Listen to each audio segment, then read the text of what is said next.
नमस्कार मित्रों और प्यारे बच्चों। जैसा कि आप सबको पता है, इस कोविड महामारी के दरमियान सभी बच्चे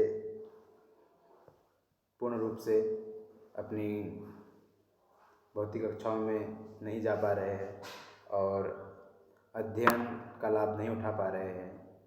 और हम लोग भी आप लोगों को भौतिक रूप से नहीं पढ़ा पा रहे हैं। तो हमारे कुछ बच्चों ने हमसे गुहार की, गुजारिश की कि सर आपकी क्लास को बहुत मिस करते हैं। तो हमने भी इस कोविड महामारी के दरमियान घर पर रहकर ही और आप लोगों की इच्छा को पूरी करने की कोशिश की है। आते हैं अपने टॉपिक की ओर, जो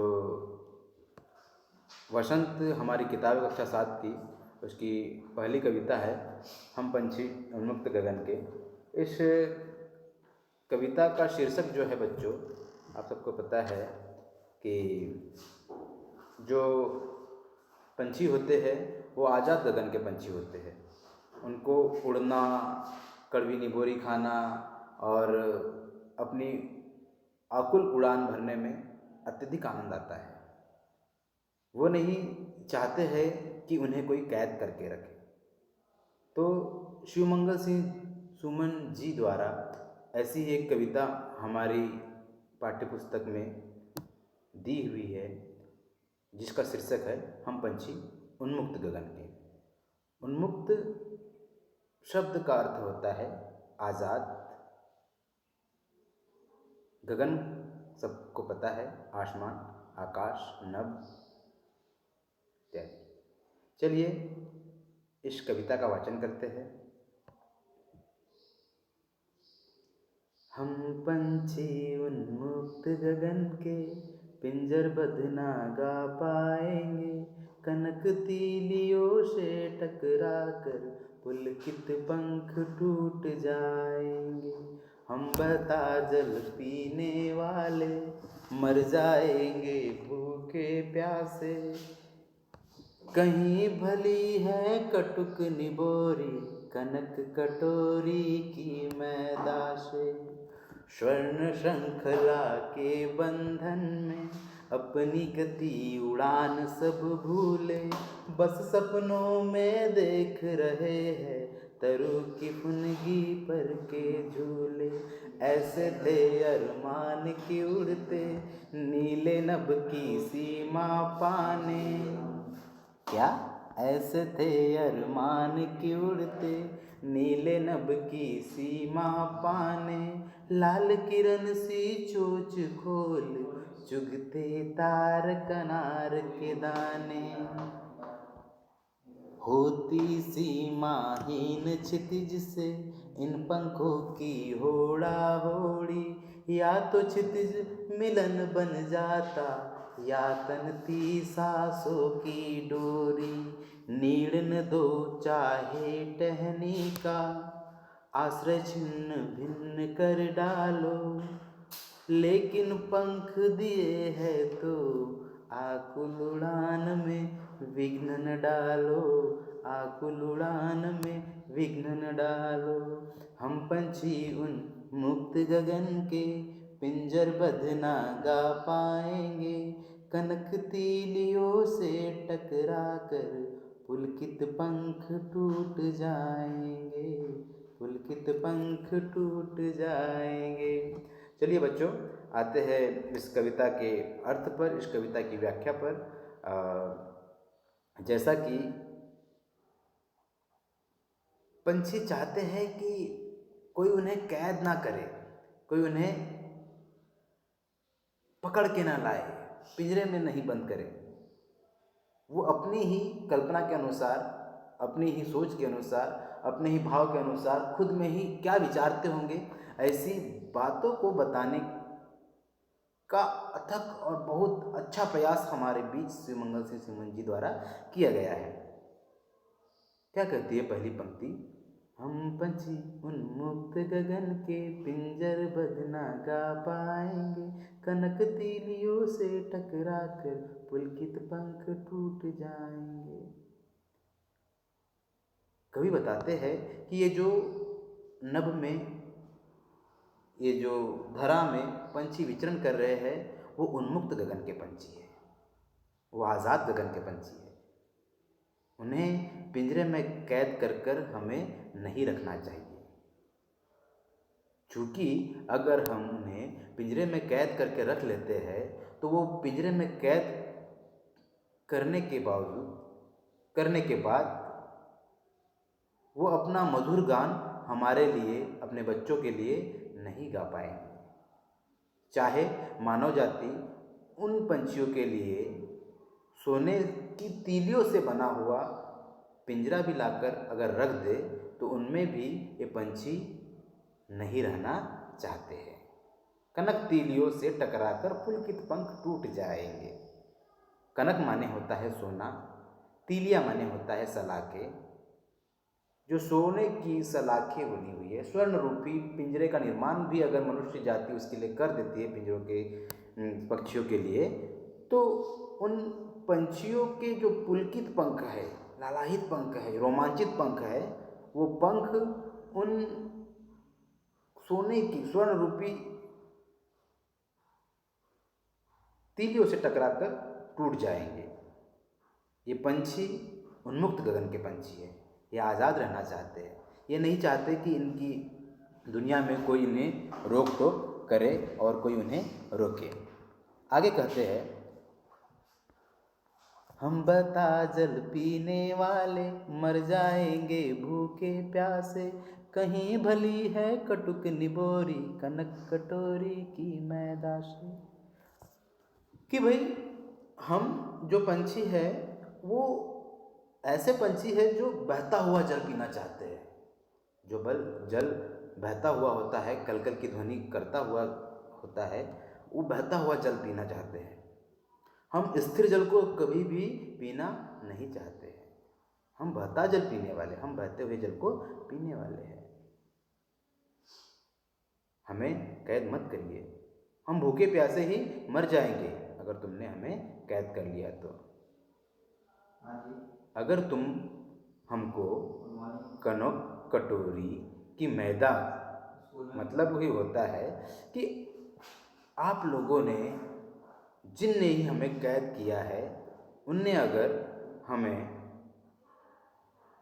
स्वर्ण रूपी थाली में मैदा भी दे दी तो भी उसका हम सेवन नहीं कर पाएंगे, क्योंकि हमको कड़वी निबोरी से लगाव है, कड़वी निबोरी से प्यार है।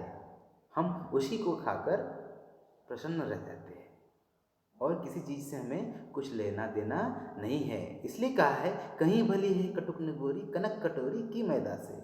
हमारी कड़वी निबोरी ही बहुत अच्छी है, तुम्हारी स्वर्ण रूपी थाली में, स्वर्ण रूपी कटोरी में रखी हुई मैदा से हमारी कड़वी निबोरी ही अच्छी है। कड़वी निबोरी क्या होता है बच्चों? कड़वी निबोरी मतलब होता है नीम के वृक्ष पर लगने वाला जो फल है उसे कहते हैं कड़वी निबोरी। ठीक है बच्चों, अगली पंक्तियों की ओर चलते हैं। अगली पंक्तियाँ कहती है, स्वर्ण श्रृंखला के बंधन में अपनी गति उड़ान सब भूले, बस सपनों में देख रहे हैं तरु की फुनगी पर के झूले। जब व्यक्ति अपने फायदे के लिए इन पंछियों को बच्चों कैद कर लेता है, चुरा लेता है, अपने आवेश में जकड़ लेता है, कुल मिलाकर उन्हें गुलाम बना लेता है और अपने ही फायदे के लिए उन्हें विभिन्न प्रकार की गतिविधियां करने को लालायित करता है। आपने देखा होगा विभिन्न प्रकार के लोग पक्षियों को पालना अच्छा लगता है, उनको पक्षियों को पालने का चाव रखते हैं, लेकिन उनकी क्या सोच है, वो पंछी क्या चाहते हैं? भले आप उनको बहुत अच्छे स्वर्ण रूपी श्रृंखला के अंदर रखे, अच्छा खाना दे, लेकिन वो नहीं चाहते। वो तो आज़ाद गगन के पंछी है। हम भी नहीं चाहते ना हमें कोई ऐसे गुलाम बना के रखे, है ना। तो कवि क्या कहते हैं कि स्वर्ण श्रृंखला के बंधन में अपनी गति उड़ान सब भूले, बस सपनों में देख रहे हैं तरु की फुनगी पर के लिए। जो पंछी क्या चाहता है, पंछी ये चाहता है कि जब व्यक्ति हमें कैद करते हैं तो इस स्वर्ण रूपी पिंजरे में हम रहकर, इस स्वर्ण रूपी बंधन के भीतर हम बंद कर अपनी गति और अपनी उड़ान सब कुछ भूल चुके हैं। आपने देखा होगा, अगर आप किसी पंछी को और आपकी किसी पहचान में किसी पंछी को अगर आप कैद करके रख लेते हैं तो वो पंछी कुछ दिनों के बाद में अपनी उड़ान भूल जाता है और अपने आप को स्थिर सा रख देता है, उड़ता नहीं है, कुछ दूर तक उड़ता है और फिर थम जाकर आकर बैठ जाता है, नियत दिशा तक, नियत गति तक उड़ान नहीं उड़ पाता है। तभी कवि बताते हैं कि अपनी गति उड़ान सब भूले, हम अपनी गति और अपनी उड़ान सब कुछ भूल चुके हैं, मात्र स्वप्न में ही हम ये देख रहे हैं। क्या देख रहे हैं? बस सपनों में देख रहे हैं तरु की फुनगी पर के झूले। मात्र स्वप्न में हम यह देख रहे हैं कि हम पेड़ पर बैठे हुए हैं और तरु, तरु माने होता है वृक्ष, झाड़, तो हम तरु पर बैठकर ही यह देख रहे हैं कि हम पेड़ की ऊंची डाल पर बैठे हुए हैं और पेड़ की ऊंची डाल पर फुनगी, तरु की फुनगी मतलब तो पेड़ की सबसे ऊंची डाल, तरु की फुनगी माने होता है पेड़ की सबसे ऊंची डाल। बस सपनों में देख रहे हैं, सपनों में ही क्या देख रहे हैं? तरु की फुनगी पर के झूले, पेड़ की सबसे ऊंची डाल पर बैठे हुए हैं और उसकी सबसे ऊंची डाल पर बैठकर क्या कर रहे हैं? झूला झूल रहे हैं। ये मात्र स्वप्न में देख रहे हैं। क्यों? क्योंकि उनको कैद कर लिया है किन्होंने? मानव जाति के कुछ लोगों ने। आगे ये 4 पंक्तियों पर आते हैं बच्चों। ऐसे थे अरमान की उड़ते नीले नभ की सीमा पाने, लाल किरण सी चोच खोल चुगते तार कनार के दाने। अपनी इच्छा जाहिर करते हैं और ये उन्मुक्त गगन के पंछी क्या कहते हैं? अरमान, अरमान शब्द का अर्थ होता है अपनी इच्छा, अपनी चाहत। क्या इनकी सोच है, क्या इनकी मनोकामना है, क्या इनका सोचना है कि भाई हम क्या क्या करते, क्या क्या नहीं करते। तो इन पंछियों की इच्छा है कि ये सारे पंछी इस नीले गगन में अनंत सीमा तक अपनी चोंच को खोलकर, अपने पंख को खोलकर अनंत स्थान तक उड़ते। ऐसे थे अरमान की उड़ते नीले नभ की सीमा पाने, लाल किरण सी चोंच खोल चुगते तारा कनार के दाने। इनकी ऐसी इच्छा है, ऐसे अरमान है कि नभ की सीमा, नभ की सीमा जहां अंत होती है उस अंत वाले स्थान तक हम अपने पंखों के बल से उड़ जाते। लाल किरणों की तरह उनकी चोंच जो है, उस चोंच को खोलकर जो तारे उन्हें दिखाई देते हैं आसमान में, जो तारे वो जो दिखाई देते हैं बच्चों, तो वो तारे उन्हें अनार स्वरूप दिखाई देते हैं। उन तारों को चुनने की वो चाहत रखते हैं, उनको पाने की चाहत रखते हैं। ऐसे उनके अरमान हैं। नीले नभ की सीमा पाने के अरमान है, लाल किरण सी चोंच जो उनकी है, उस चोंच की मदद से वो तारक रूपी अनार, तारे के समान जो अनार दिखाई दे रहे हैं, उनको चुगने की कोशिश करते हैं और उनको पाने की कोशिश करते हैं। ऐसे उनके अरमान हैं। अगली 4 पंक्ति पर आते हैं बच्चों। होती सीमाहीन क्षितिज से इन पंखों की होड़ा होड़ी, या तो क्षितिज मिलन बन जाता या तनती सांसों की डोरी। होती सीमाहीन क्षितिज से इन पंखों की होड़ा होड़ी।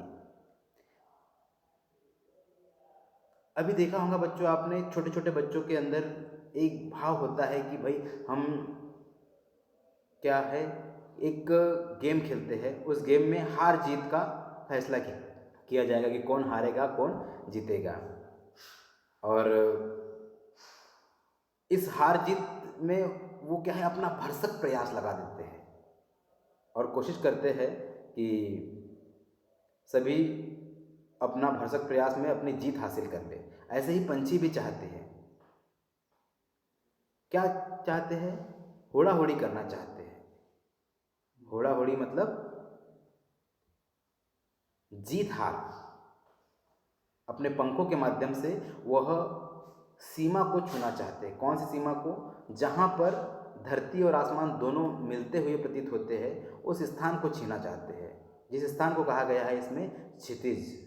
होती सीमाहीन क्षितिज से इन पंखों की होड़ा होड़ी, या तो क्षितिज मिलन बन जाता या तंती सांसों की डोरी। हम ऐसी प्रतिभा, ऐसी होड़ा होड़ी, ऐसा कंपटीशन करें कि हम जहाँ धरती और आसमान मिल जाते हैं उस स्थान को पालें। इस स्थान को पाने में, इस होड़ा होड़ी में, या तो हम क्षितिज को प्राप्त कर जाते, या तो हम इस क्षितिज को प्राप्त करने के दरमियान मृत्यु को प्राप्त कर जाते। सांसों की डोरी तनना मुहावरा है बच्चों। इसका मतलब होता है मृत्यु को प्राप्त करना। या तो इस होड़ा होड़ी में हम क्षितिज को प्राप्त कर जाते जो हमें बहुत प्यारा है, या तो हम मृत्यु को प्राप्त कर जाते, लेकिन हमें कैद मत करो। आगे पंछी अपने भाव कहते हैं। नीड़ न दो चाहे टहनी का, आश्रय छिन्न भिन्न कर डालो, लेकिन पंख दिए है तो आकुल उड़ान में विघ्न न डालो, आकुल उड़ान में विघ्न न डालो। नीड़, नीड़ शब्द का अर्थ होता है घोंसला। टहनी, टहनी माने होता है डाल। आश्रय मतलब होता है निवास स्थान। छिन्न भिन्न शब्द का अर्थ होता है तहस नहस कर डालना। आकुल रोमांचित, विघ्न बाधा। सभी को शब्दों के अर्थ क्लियर हो गए होंगे। पंछी अपनी मन की व्यथा बताते हुए, मन की बात बताते हुए कहते हैं, नीड़ न दो चाहे टहनी का, आश्रय छिन्न भिन्न कर डालो।